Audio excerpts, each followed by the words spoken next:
Assalamualaikum warahmatullahi wabarakatuh. Kami dari kelompok 3, kelas C, akuntansi sektor publik akan mempresentasikan tentang perkembangan akuntansi sektor publik dengan saya Lasma Dwi Kasari, NPM terakhir 083. Perkenalkan, nama saya Ilza Sifani Darmawan dengan NPM 130. Perkenalkan, nama saya Eka Rahmawati dengan NPM 145. Saya Abdurrahman Mufid dengan NPM 3 digit terakhir 242. Saya Muhammad Arika Mustafa dengan NPM belakang 398. Nama saya Berlian Salsya Maulidia dengan NPM terakhir 160. Perkenalkan, nama saya Claudia Aulia dengan NPM terakhir 047. Pembahasan yang pertama adalah definisi dari akuntansi sektor publik. Definisi dari akuntansi sektor publik adalah suatu proses pengumpulan, pencatatan, pengklasifikasian, penganalisaan, dan pelaporan transaksi keuangan dari suatu organisasi publik yang menyediakan informasi keuangan yang berguna untuk mengambil keputusan. Mekanisme teknik dan analisis akuntansi yang diterapkan pada pengelolaan dana masyarakat di lembaga-lembaga tinggi negara dan departemen-departemen di bawahnya, pemerintah daerah, BUMN, BUMD, LSM, dan yayasan sosial pada proyek-proyek kerjasama sektor publik dan swasta. Lalu pembahasan selanjutnya adalah akuntansi sektor publik di era pra-reformasi. Regulasinya itu ada 6. Yang pertama yaitu Peraturan Pemerintah Nomor 5 Tahun 1975 tentang pengurusan, pertanggungjawaban, dan pengawasan keuangan daerah. Yang kedua yaitu Peraturan Pemerintah Nomor 6 Tahun 1975 tentang penyusunan APBD, pelaksanaan tata usaha keuangan daerah, dan penyusunan perhitungan APBD. Yang ketiga adalah Keputusan Menteri Dalam Negeri Nomor 900 sampai 099 Tahun 1980 tentang Manual Administrasi Keuangan Daerah. Yang keempat yaitu Peraturan Menteri Dalam Negeri Nomor 2 Tahun 1994 tentang pelaksanaan APBD. Yang kelima, Undang-Undang Nomor 18 Tahun 1997 tentang pajak daerah dan retribusi daerah. Dan yang terakhir adalah Keputusan Mendagri Nomor 3 Tahun 1999 tentang bentuk dan susunan perhitungan APBD. Selanjutnya, saya akan menjelaskan tentang regulasi-regulasi dari sebelumnya itu memunculkan karakteristik pengelolaan keuangan daerah di era pra-reformasi. Yang pertama, perhitungan APBD bukan merupakan bagian dari integral dari pertanggungjawaban daerah. Yang kedua, laporan perhitungan APBD mencakup perhitungan APBD, nota perhitungan APBD, serta perhitungan kas, dan pencatatan antara sisa perhitungan kas dengan sisa perhitungan, dilengkapi dengan lampiran ringkasan perhitungan pendapatan dan belanja. Yang ketiga, pinjaman daerah diakui sebagai pos penerimaan pembangunan, artinya merupakan pendapatan daerah. 4. Dalam penyusunan APBD, masyarakat belum dilibatkan. Era reformasi dimulai tahun 1988 dengan adanya pergantian rezim dan rezim Orde Baru ke rezim-rezim reformasi. Dalam pengelolaan keuangan daerah, reformasi dimulai dengan adanya penerapan kebijakan otonomi daerah dengan diterbitkannya Undang-Undang Nomor 22 Tahun 1999 tentang pemerintahan daerah. Beberapa regulasi lain yang relevan yaitu yang pertama, Undang-Undang Nomor 28 Tahun 1999 tentang penyelenggaraan negara yang bebas dari KKN, korupsi, kolusi, dan nepotisme. Yang kedua, Peraturan Pemerintah Nomor 25 Tahun 2000 tentang kewenangan pemerintah dan kewenangan provinsi sebagai daerah otonomi. Yang ketiga, Peraturan Pemerintah Nomor 104 Tahun 2000 tentang dana perimbangan. Yang keempat, Peraturan Pemerintah Nomor 105 Tahun 2000 tentang pengelolaan dan pertanggungjawaban keuangan daerah. Yang kelima, Peraturan Pemerintah Nomor 107 Tahun 2000 tentang pinjaman daerah. Yang keenam dan yang terakhir, Peraturan Pemerintah Nomor 108 Tahun 2000 tentang tata cara pertanggungjawaban kepala daerah. Selanjutnya, saya akan menjelaskan mengenai karakteristik pengelolaan keuangan negara. Perubahan fundamental dalam pengelolaan keuangan daerah, terutama terkait diterapkannya prinsip partisipasi, akuntabilitas, dan transparansi. Adapun karakteristik tersebut, yang pertama, perhitungan APBD merupakan bagian dari pertanggungjawaban kepala daerah. Kepala daerah adalah pemegang kekuasaan pengelolaan keuangan daerah. Laporan keuangan ini harus tersampaikan secara jelas penggunaan dana publik dan sumber pendapatan daerah. Kemudian yang kedua, laporan pertanggungjawaban akhir tahun kepala daerah meliputi laporan perhitungan APBD, nota perhitungan APBD, laporan aliran kas dan neraca daerah, berikut penilaian kinerja berdasarkan perencanaan strategis daerah. Yang ketiga, pinjaman daerah dikeluarkan dari unsur pendapatan daerah. Pinjaman merupakan unsur pembiayaan daerah, merujuk pada konsep bahwa pemerintah daerah dapat menggunakan pinjaman sebagai salah satu sumber pembiayaan untuk mendukung kegiatan dan pembangunan di daerah tersebut. Kemudian yang keempat, dalam menyusun APBD, masyarakat memiliki hak untuk berperan aktif. Masyarakat dapat menuntut transparansi dan akuntabilitas dari pemerintah daerah dalam pengelolaan APBD. Masyarakat dapat berpartisipasi dalam musrenbang atau musyawarah perencanaan pembangunan untuk menyampaikan aspirasi dan kebutuhan masyarakat.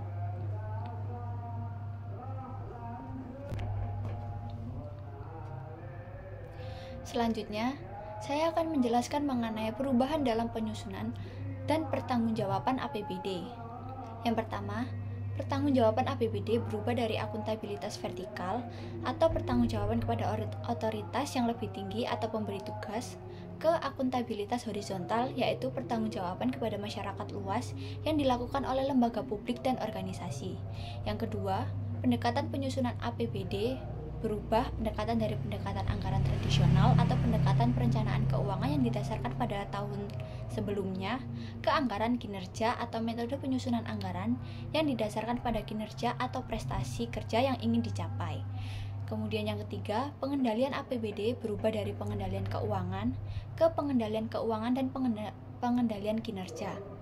Karena di era reformasi menekankan pada unsur-unsur kinerja yang meliputi input, output, outcome, benefit, dan impact, maka pengendaliannya tidak hanya mengendalikan keuangan, melainkan pula diterapkan pengendalian kinerja. Kemudian yang keempat, pelaporan transaksi-transaksi APBD dicatat menggunakan sistem pembukuan yaitu single entry bookkeeping atau metode pencatatan transaksi keuangan yang hanya dilakukan satu kali, ke sistem double entry bookkeeping atau pencatatan transaksi yang akan selalu melibatkan minimal 2 akun, masing-masing dapat berubah entah bertambah maupun berkurang.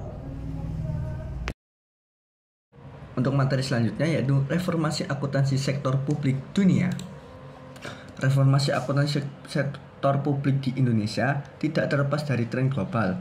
Pada tahun 1990-an, negara-negara seperti Inggris, Selandia Baru, dan Amerika Serikat mengadopsi model New Public Management yang menekankan efisiensi, value for money, dan akuntabilitas publik.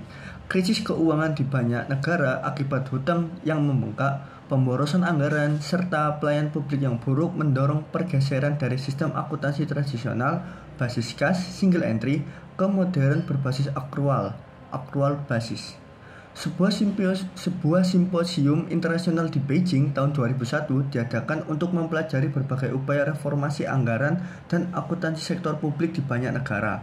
Pada simposium tersebut, Chan pada tahun 2001 menyatakan bahwa pada dasarnya reformasi akuntansi sektor publik dapat dikelompokkan dalam 2 model, yaitu yang pertama, model Anglo Amerika, dipraktikkan di Inggris, Amerika Serikat, dan Selandia Baru. Model ini menekankan akuntabilitas eksekutif dan parlemen kepada publik. Yang kedua adalah model Eropa kontinental, terbagi menjadi varian Latin, Prancis, Italia, dan Jerman dan Swiss. Model ini menganggap akuntabilitas eksekutif ke parlemen sudah cukup. Perbedaan ini mencerminkan variasi filosofi politik dan hukum, di mana model Anglo Amerika lebih transparan dan partisipatif. Baik, selanjutnya adalah reformasi akuntansi sektor publik di Indonesia. Jadi, reformasi akuntansi sektor publik di Indonesia mengalami 3 fase. Yakni fase pertama adalah fase sebelum otonomi daerah, yang kedua adalah fase transisi otonomi, yang ketiga adalah fase pasca transisi. Untuk fase sebelum otonomi daerah lebih ke sentralistik dengan pengawasan terbatas.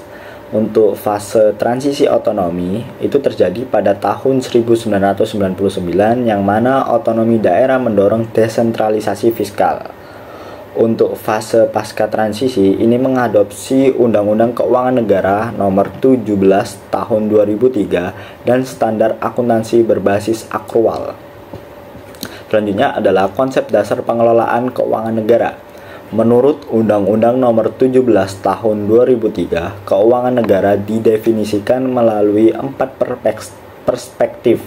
Jadi yang pertama ada objek, yang kedua ada subjek, yang ketiga ada proses, yang keempat ada tujuan. Untuk sisi objeknya itu seluruh hak atau kewajiban negara yang bernilai uang, termasuk kebijakan fiskal, moneter, dan kekayaan negara.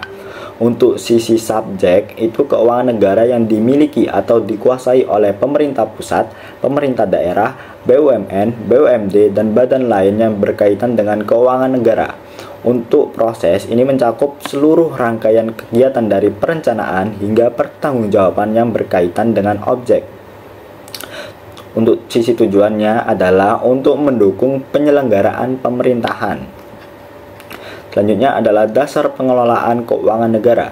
Dasar yang digunakan untuk legalitas pemerintah dalam mengelola keuangan negara ada 3. Yang pertama adalah dasar filosofis.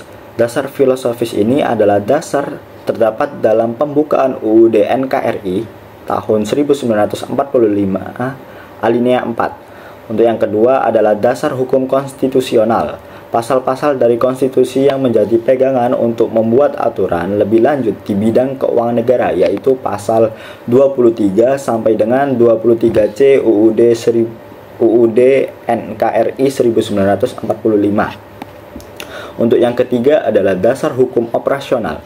Dasar ini merupakan aturan-aturan pelaksanaan, misalnya UU, PP, Kepres, Perda, dan lain-lain. Contohnya seperti UU nomor 1 2004 dan UU nomor 15 tahun 2004. Pada kesempatan kali ini saya akan menjelaskan tentang ruang lingkup keuangan daerah. Ruang lingkup keuangan daerah meliputi 6 hal. Yang pertama, hak negara. Apa saja hak negara itu? Hak negara yaitu memungut pajak, mengeluarkan dan mengedarkan uang, dan melakukan pinjaman. Yang kedua, ada kewajiban negara.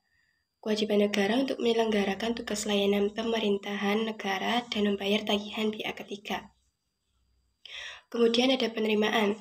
Penerimaan dapat diambil dari negara itu ataupun pada daerah tersebut. Yang kedua ada pengeluaran. Pengeluaran juga sama seperti penerimaan.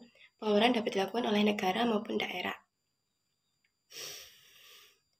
Kemudian ada kekayaan negara atau kekayaan daerah yang dikelola sendiri atau oleh pihak lain berupa uang, surat berharga, piutang, barang, serta hak-hak lain yang dapat dinilai dengan uang, termasuk kekayaan yang dipisahkan pada perusahaan negara atau perusahaan daerah. Yang terakhir ada kekayaan pihak lain. Kekayaan pihak lain yang dikuasai oleh pemerintah dalam rangka penyelenggaraan tugas pemerintahan dan atau kepentingan umum. Kekayaan pihak lain juga diperoleh dengan menggunakan fasilitas yang diberikan oleh pemerintah. Kemudian, ada pula prinsip-prinsip keuangan negara, yaitu setiap penyelenggara negara wajib mengelola keuangan negara secara tertib, taat pada peraturan perundang-undangan, efisien, ekonomis, efektif, transparan, dan bertanggung jawab, dengan memperhatikan rasa keadilan dan kepatuhan. Pengelolaan dimaksud mencakup keseluruhan kegiatan perencanaan, penguasaan, penggunaan, pengawasan dari pertanggungjawaban tersebut. Kemudian APBN, perubahan APBN dan pertanggungjawaban pelaksanaan APBN setiap tahun ditetapkan dengan undang-undang dengan peraturan daerah.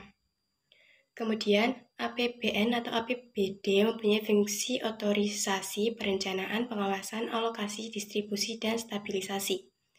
Semua penerimaan yang menjadi hak dan pengeluaran yang menjadi kewajiban negara dalam tahun anggaran yang bersangkutan harus dimasukkan dalam APBN.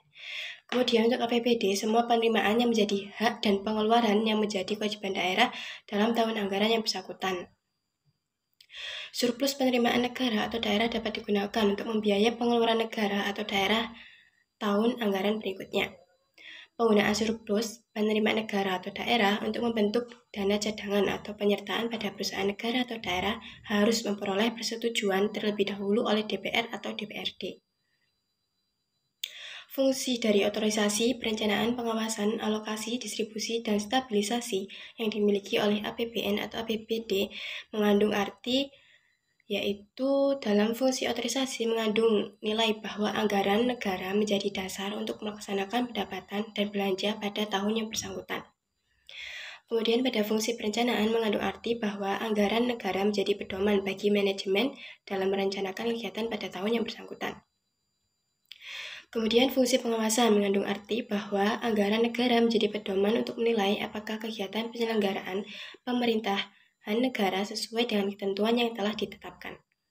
Fungsi alokasi mengandung arti bahwa anggaran negara harus diarahkan untuk mengurangi pengangguran dan pemborosan sumber daya, serta meningkatkan efisiensi dan efektivitas perekonomian. Kemudian fungsi distribusi mengandung arti bahwa kebijakan anggaran negara harus memperhatikan rasa keadilan dan kepatuhan. Yang keenam ada fungsi stabilisasi mengandung arti bahwa anggaran pemerintah menjadi alat untuk memelihara dan mengupayakan keseimbangan fundamental perekonomian. Kemudian saya akan menjelaskan mengenai implikasi terhadap akuntansi pemerintahan dan profesi akuntan sektor publik. Berdasarkan perkembangan regulasi yang mengatur tentang pengelolaan keuangan sektor pemerintahan, istilah akuntansi menjadi sangat familiar dan menjadi suatu hal yang wajib diselenggarakan untuk dapat menyusun laporan keuangan sebagai wujud pertanggungjawaban pengelolaan keuangan daerah maupun negara. Anggaran dan akuntansi pemerintahan pun mengalami banyak perubahan yang berarti di sektor pemerintahan. Perubahan-perubahan tersebut antara lain: yang pertama, perubahan dari single entry menjadi double entry system. Yang kedua, perubahan periode tahun anggaran atau fiskal menjadi sama dengan tahun kalender, yaitu yang semula 1 April sampai 31 Maret menjadi 1 Januari sampai 31 Desember. Kemudian perubahan dari bentuk T-account menjadi I-account. Perubahan dari balance and dynamic budget menjadi deficit budget. Kemudian pembatasan siklus anggaran menjadi 2,5-5 tahun. Kemudian anggaran tahun tunggal menjadi pengeluaran jangka menengah atau KPJM. Kemudian ada anggaran tradisional menjadi anggaran kinerja. Dan dual budget menjadi unlimited budget dan lain-lain sebagainya. Selanjutnya, di sini saya akan membahas tentang paradigma baru regulasi akuntansi sektor publik. Paradigma baru dalam reformasi manajemen sektor publik adalah penerapan akuntansi dalam praktik pemerintah untuk kegunaan good governance. Terdapat 3 undang-undang yang digunakan untuk menerapkan akuntansi tersebut. Yang pertama, ada Undang-Undang Nomor 17 Tahun 2003. Undang-undang ini mengatur mengenai semua hak dan kewajiban negara terkait keuangan dan pengelolaan kekayaan negara. Undang-undang ini juga mengatur tentang penyusunan APBD dan penyusunan anggaran kementerian atau lembaga negara. Yang kedua ada Undang-Undang Nomor 1 Tahun 2004. Undang-undang ini mengatur tentang pengelolaan keuangan negara yang meliputi pengelolaan uang, hutang, piutang, pengelolaan investasi pemerintah, dan pengelolaan keuangan badan layanan hukum.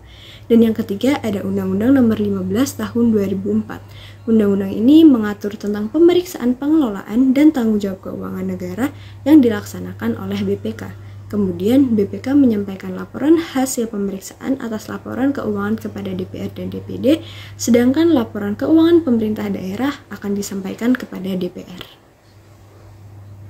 Materi terakhir yang akan saya sampaikan yakni prinsip pengelolaan keuangan negara.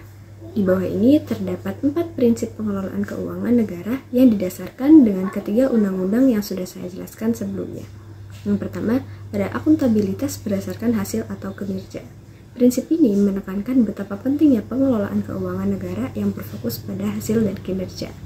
Hal ini berarti bahwa pengelolaan keuangan negara harus dapat mempertanggungjawabkan penggunaan dana dan sumber daya negara untuk mencapai tujuan yang telah ditetapkan. Yang kedua, ada keterbukaan dalam setiap transaksi pemerintah. Hal ini berarti bahwa informasi tentang penggunaan dana dan sumber daya negara harus dapat diakses oleh masyarakat dan organisasi serta kelompok lainnya. Yang ketiga, adanya pemeriksa eksternal yang profesional dan mandiri.